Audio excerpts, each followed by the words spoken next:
अस्सलाम वालेकुम। Our role as a Pakistani में खुशामदीद कहते हैं आपको। तो आज का टॉपिक था जी जुडिशरी ऑफ पाकिस्तान। तो वैसे तो मैं काफ़ी क्रिटिसिज्म करता हूँ, आपको पता है, रवायती तौर पे, और करना भी चाहिए जब आप देखें कि आपके अंदर कोई ऐसी चीज़ें हैं जो कि सही नहीं है, तो मेरा ख्याल है क्रिटिसिज्म करना चाहिए और बनता भी है। लेकिन इस इशू पे मैं आपको मुबारकबाद देना पसंद करूँगा कि पाकिस्तान की जो जुडिशरी है वो मेरे पॉइंट ऑफ व्यू से तकरीबन 50% आज़ाद हो चुकी है, लेकिन 100% नहीं। जो लोग ये कहते हैं कि पाकिस्तानी जुडिशरी 100% आज़ाद है, वो बकवास करते हैं। लेकिन अगर 50% हमारी अदलिया आज़ाद है तो इसमें रोल प्ले किया है चौधरी साहब ने, चौधरी मोहम्मद इफ्तिखार साहब ने, ठीक है। उनका बहुत रोल है इसमें, तमाम जजेस का रोल है, ठीक है। उन तमाम जजेस का रोल है जिन्होंने NRO के तहत हलफ नहीं लिया, ठीक है। और आज वो जो है वो मुशर्रफ के सामने आकड़ गए और आज वो जो है वो सर्व कर रहे हैं। डेफिनेटली एक यू टर्न लिया दुनिया में। अदालत को 5 पिलर ऑफ स्टेट का दर्जा हासिल है, 4 पिलर ऑफ स्टेट का दर्जा हासिल है। लेकिन बदकिस्मती से पाकिस्तान में पार्लियामेंट जो है वो लॉ मेकिंग अथॉरिटी आपकी जो होती है वो पार्लियामेंट है।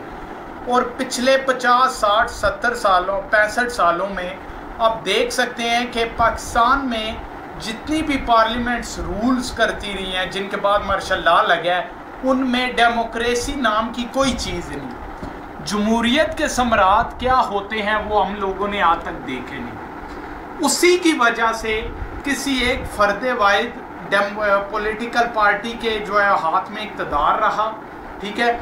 उसने अपने मफाद के मुताबिक लॉ मेकिंग की और रूल्स बनाए और रूल्स तोड़े भी। और फिर जब आम सिविल अवाम ने नाफरमानी की कोशिश की या फ़ौज को तलब किया तो फ़ौज ने टेक ओवर कर लिया।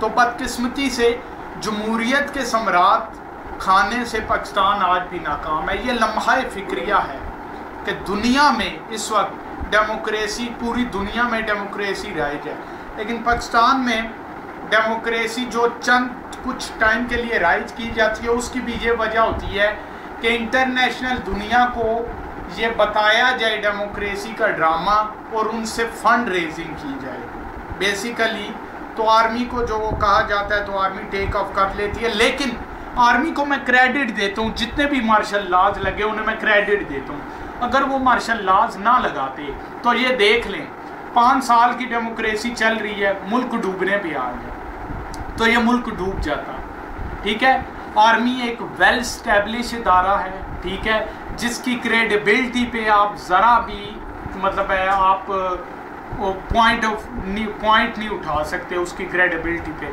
आज पाक आर्मी की वजह से आज हम अपने मुल्क में आज़ादी का सांस ले रहे हैं, ठीक है। चंद हमारे पॉलिटिशियन अमेरिका के ग़ुलाम हैं, लेकिन वो हमारी मजबूरी है।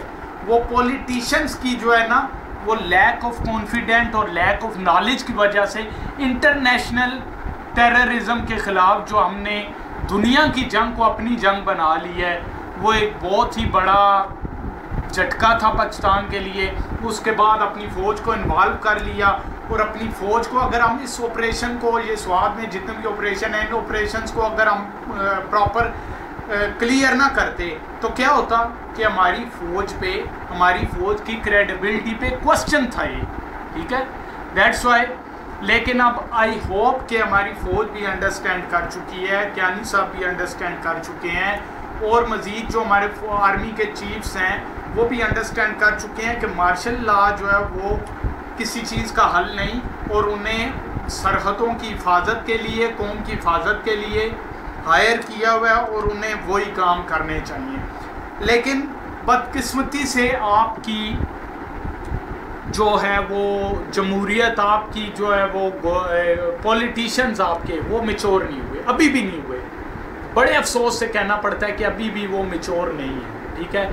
लेकिन पाकिस्तान की जो अदलिया है उसने एक स्टेप्स लिया है। अदलिया से मेरी ये रिक्वेस्ट है कि वो जिस तरह का एजेंडा अपनाए हुए है, स्लो एंड स्टडी मोशन के साथ वो तमाम जो है वो हर्डल्स उनको बलडोज कर रही है, लेकिन मेरे ख्याल में अदलिया के बलडोज़र को थोड़ी सी रेस देनी चाहिए, एक्सीलेटर रखना चाहिए और गियर चेंज करना चाहिए, क्योंकि आहिस्ता आहिस्ता ये लंगड़ी लूली जमहूरियत का जो है वो टाइम भी पूरा हो गया है और अब उम्मीद है कि मुख्तलिफ पार्टीज़ जो है वो इन्वॉल्व होंगी और आई होप कि अब तरक्की की तरफ जो है होप देखें आप, होप अगर होगा आपको तो आप मंजिल पे पहुंचेंगे। अगर आपको होप नहीं है तो मंजिल किस बात की? पहले ख्वाब देखा जाता है, उसके बाद होप होता है, उस ख्वाब से रिलेटेड, उसके बाद मेहनत, स्ट्रगल कंटिन्यूटी, आप उस पर स्ट्रगल करें तो आपको वो आपका जो भी होप होता है, ख्वाब होता है, वो पूरा हो जाता है। तो अदलिया से रिक्वेस्ट है कि अदलिया बहुत बेस्ट किरदार, बहुत ही प्रेशर के अंदर, इंटरनेशनल प्रेशर भी है, पाकिस्तान के अंदर से भी प्रेशर है, स्टेटस को भी प्रेशर है, सिस्टम को अगर डिरेल होने से बचाया है तो पाकिस्तानी अदलिया का किरदार इसमें है, डेफिनेटली है। लेकिन एडवाइस ये है कि थोड़ा सा फास्ट करें प्रोसेस को, प्लस मीडिया को जो है वो थोड़ी सी नकेल डालें, क्योंकि हमारा मीडिया जो है वो इंटरनेशनल जो है वो ब्लैकमेलर बन चुका है इस वक्त, ठीक है। उसको थोड़ी सी नकेल डालें। मीडिया की आज़ादी का ये मतलब नहीं कि आप जो है वो पाकिस्तान के जो है वो बैड एस्पेक्ट्स को बार बार रिवाइंड करके चलाएं और गुड जो कोई चीज़ें अच्छी अच्छी हो रही हैं उनको ना दिखाएं। तो मीडिया जो है वो इस वक्त दुनिया में उसे 5 पिलर ऑफ स्टेट का दर्जा हासिल है। अदलिया से ये रिक्वेस्ट है इस इंटरव्यू के थ्रू कि इमरान खान से भी और बाकी डेमोक्रेटिक जितनी भी फोर्सेज हैं उनसे भी कि वो अदलिया के हाथ स्ट्रॉन्ग करें, अदलिया के फैसले माने और अदलिया अपनी क्रेडिबिलिटी पे कोई सवाल आने ना दे। वो जिस भी एक्ट से, मुझे नहीं पता ये क्या कानून जो, ना मैं इतना लॉ का एक्सपर्ट हूँ, लेकिन ठीक है पार्लियामेंट जो है वो रूल पास करती है, लेकिन उनका प्रेशर जो रूल पास ऑलरेडी हुए हैं उन पे तो जल्दी फैसला दे देना, उन पे जल्दी फैसला दें ताकि लोगों को इंसाफ मिले। जिस माशरे में इंसाफ नहीं होगा उस माशरे में आप कैसे कह सकते हैं कि तरक्की होगी या वो डेवलपिंग से डेवलप कंट्री बन जाएगा? I don't believe.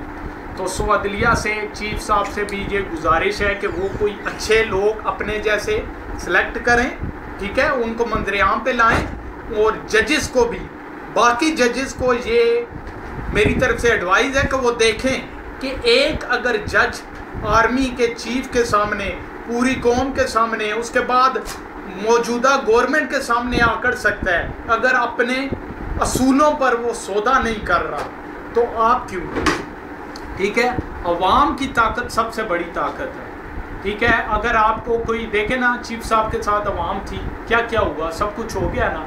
अभी चीफ साहब का गवर्नमेंट कुछ नहीं बिगाड़ सक रही, हालांकि पार्लियामेंट बैठे कोई भी रूल जो है पास करके अपने मफाद का, तो पीपी की मेजॉरिटी है वो पास करेगी और बस अपने उस हिसाब के मुताबिक उसे इम्प्लीमेंट करवा दे, लेकिन फिर भी नहीं, ठीक है।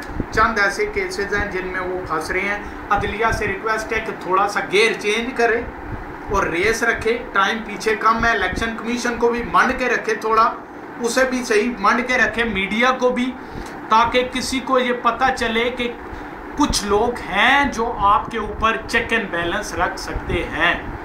तो जो रोल है वो अदलिया को प्ले करना चाहिए, ठीक है, और कर रही है, डेफिनेटली कर रही है, बहुत प्रेशर में कर रही है। खैराज तहसीन पेश करता हूँ मैं, ठीक है, लेकिन उस तरह नहीं जिस तरह उसे करना चाहिए।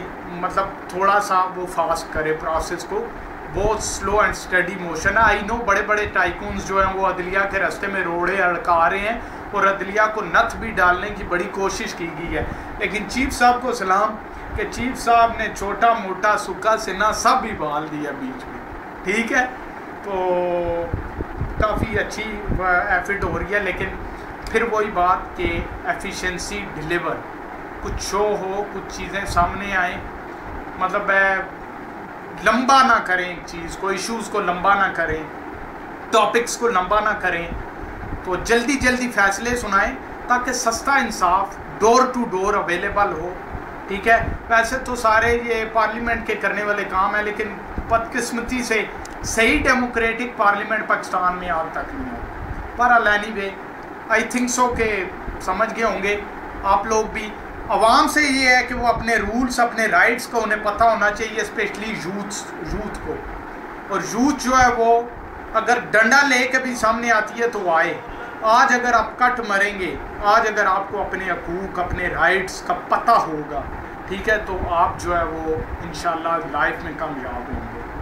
Thank you for joining. आपको पता है मेरा पर्पज़ क्या है, आपको भी अवेयर करना और आप जो है वो मोटिवेट करें अदलिया को, ताकि वो मज़ीद स्ट्रॉन्ग स्टेप्स ले।